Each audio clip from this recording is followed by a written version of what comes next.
At this juncture, let's hear a response from the Shia family. Let's hear the message of Mr. Ramon Shia.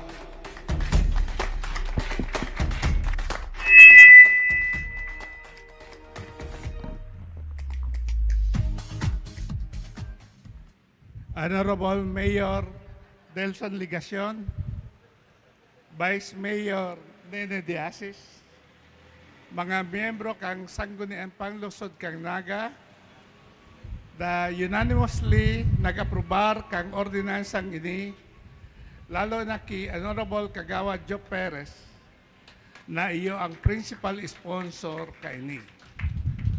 Mga opisyales kang syudad, barangay, asin ang samuyang mga kapamilya, mga amigo, na nakikipagselebrar sa maugmahon na okasyon ngunyan.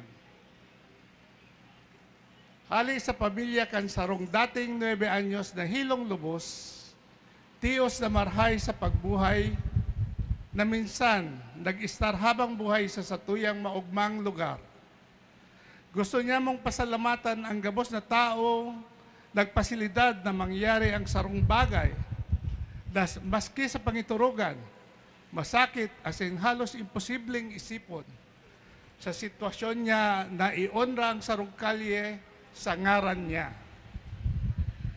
Inaako niya mo ning buong puso ang dakulaon na marhay na onra na pwedeng itao sa sarong ordinaryong tao na mapapasiguro na permanenteng magigirumduman sa istorya kan Naga City. Sana magserbi ining magayon ehemplo na ang pagsakit sa buhay asin kakulangan ng edukasyon bakong kaulangan sa pag-asenso kan sarong mahigos, matyaga asin disenteng naghanap buhay na sarong datitang syudadano. Sana may mapukawang sa mga masunod na henerasyon o jóvenes na makakailing kang street sign na ini, na maging idolo o inspirasyon ninda ang minsang nabuhay digdi sa to, na sarong simplehong, humilding tao, na mayong naging kaiwal sa iyang pagkabuhay, ang samuyang ama na si Boning Shia Sr. Giraray, salamat pong marhay sa dakulaon na onran tinaon nindo sa samong pamilya. Salamat po.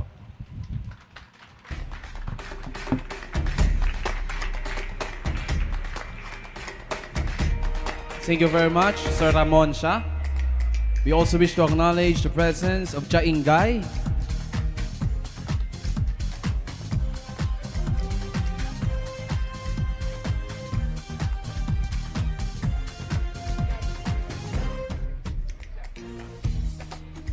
We have Ma'am Dominga Villafranca C. Shia,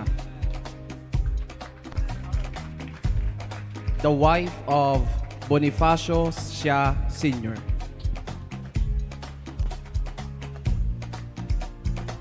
And now,